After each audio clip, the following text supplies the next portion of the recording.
how much has the people of Pakistan's lot improved? If these have not improved by these amendments, obviously there is something more involved here than just the constitution. You asked about Pakistan's priorities. Let me briefly answer. You have heard from me about the ruling elite's priorities.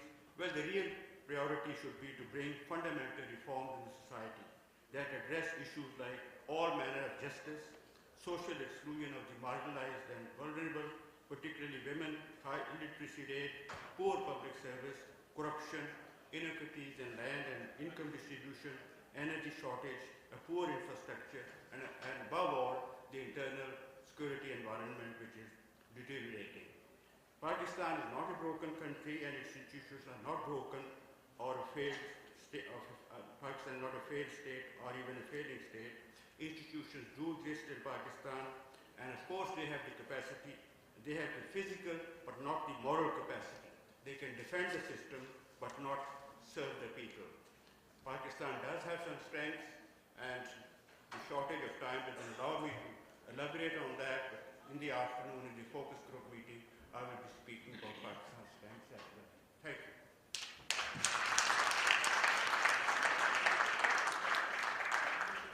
Thank you, Mr. Ambassador. Our next panelist will be Dr. Moeed Yusuf from the Institute for Peace, and he's going to speak on the following question.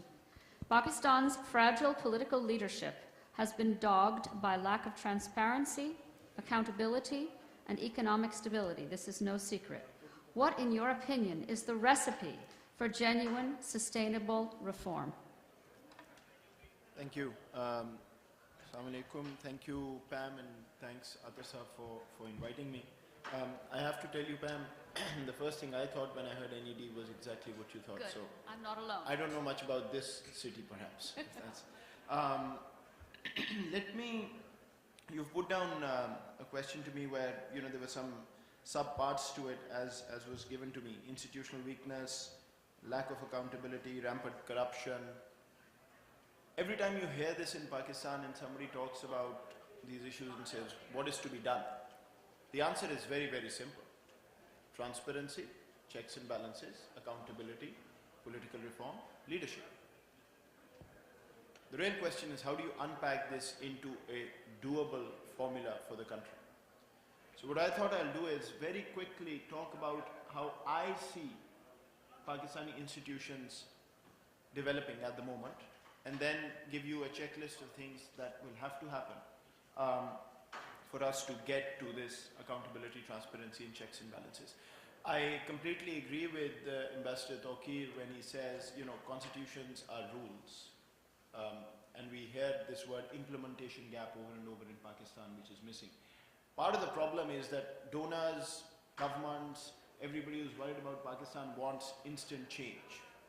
So the USAIDs of the world and others go in and say, I will give you money as long as you're accountable, you're transparent, there's no corruption. But the question is, if Pakistan didn't have those problems, why would USAID be there in the first place, or any other organization? So I think there is no shortcut to getting to this institutional strength.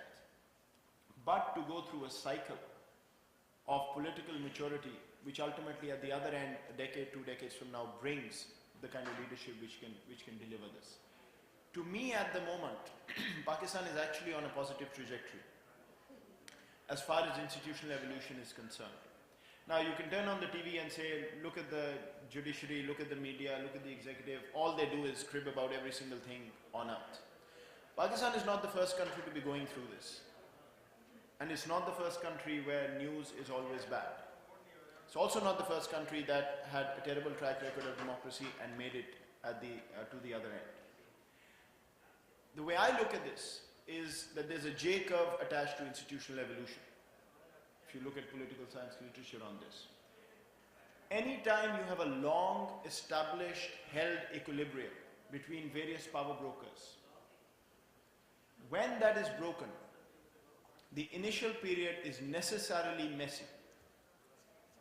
Because all power brokers now want to usurp as much space as they can for their institution and not leave much for the other. So the military, the status quo power institution, is losing space in Pakistan. And then you have the judiciary, the executive, the media trying to take as much of that space for themselves and become the key power brokers in the country. And thus you see this constant tussle, which may play out as Asif Ali Zardari and Chaudhry, Iftikhar and whatever, but actually in the grand scheme of things, it's an institutional tussle. Now, after this messiness, the empirical evidence that I have looked at around countries says that the final endpoint of the new equilibrium is more moderated than this initial maximalist position that all these institutions try to take.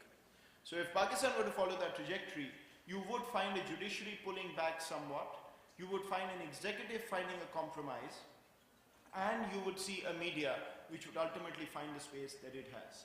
I can quote you countries in South Asia, including Pakistan's neighbor, where the state courts, and in one instance the Supreme Court, was actually adjudicating the price of potatoes in the country 30 years ago.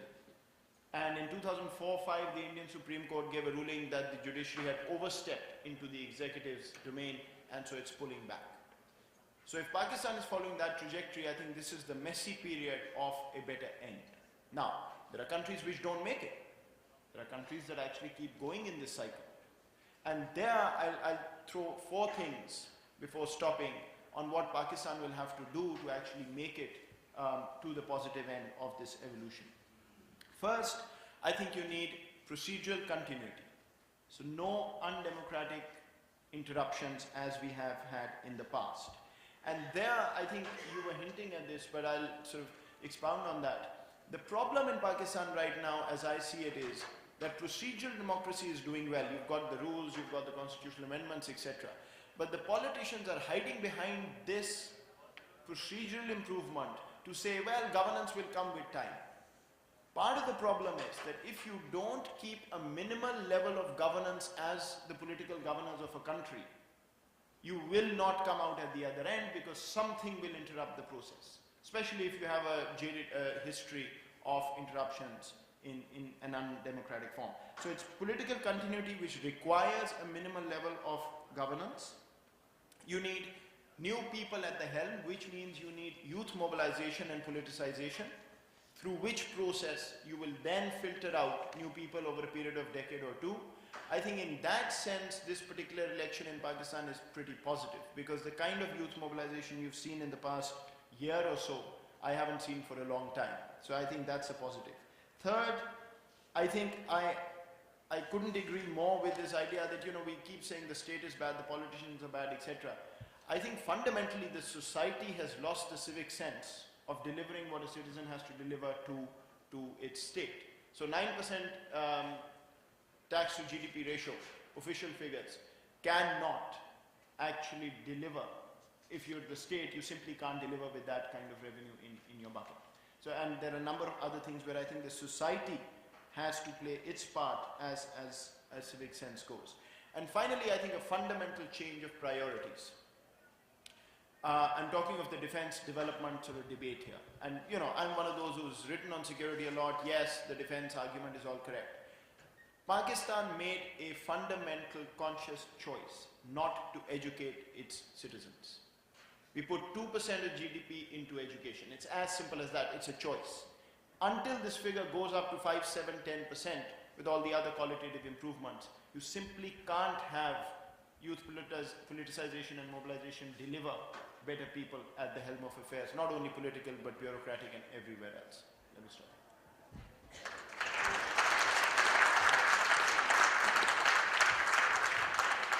Thank you very much, especially for the last point. Very important and leads right into our next subject. Dr. Hassan Abbas has been asked to tackle a particularly difficult question, but well qualified to do so. What, in your opinion, does the future hold for Pakistan as far as Islamic radicalization is concerned? How can we promote nationalism, curb religious radicalization, and prevent some of the excesses which have been committed in the name of religion? Dr. Abbas. Thank you very much. And after Pam's introduction, I have a stopwatch in my hand, so I'll stop at 5 minutes. First thing, when I received the invitation about NED, I exactly knew what NED is.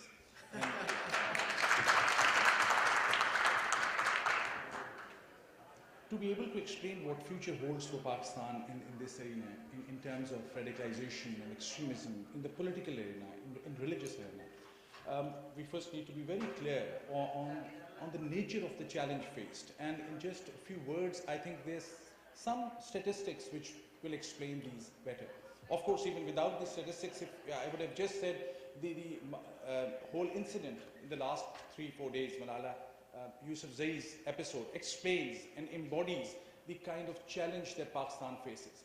Those who wanted to kill her came right after her with a weapon in their hand, shot her, and afterwards claimed it, that they did it because they thought she was supporting secularism. Previous to that, just look at the basic statistics. 794 girls' schools destroyed, girls' schools. More than 300 suicide bombing attacks. If you want to go on Ashura in that procession, which both Shias and Sunnis go to pay homage to the sacrifice of Imam Hussein, also be ready to be bombed. Last 7 years of Ashura processions tell you that. Also, if you are in a mosque, be ready, be certain that on a Jummah prayer or on Eid holidays, you have a guard standing outside. And most insightfully, the bombings at Data Ganj Bakhsh, at Rahman Baba, at Abdullah Shah Ghazi, unprecedented attacks in Sufi shrines, and on targeting those Sufis who had brought Islam to South Asia, tells you something. So if you still want to, anyone who wants to remain in denial, that is his or her own option. The facts tell you something else. But why it happened so? I think there are 4 major causes which we must look at. First and foremost, I think, is ignorance and illiteracy. And the budget for education is formulated and finalized in Islamabad, not in any outside capital. And that's a Pakistani choice. I think that's the first cause for religious extremism. Second is degeneration of religious education and political thought within the Muslim societies. And I'm talking only in the modern sense. Historically, Muslims have great things to look at, the kind of contributions from Al-Ghazali or Ibn Khaldun or Farabi or Ibn Arabi. They were great scholars of Islam. But in the modern sense, the degeneration of madrasa is very obvious. The third point, regional policies.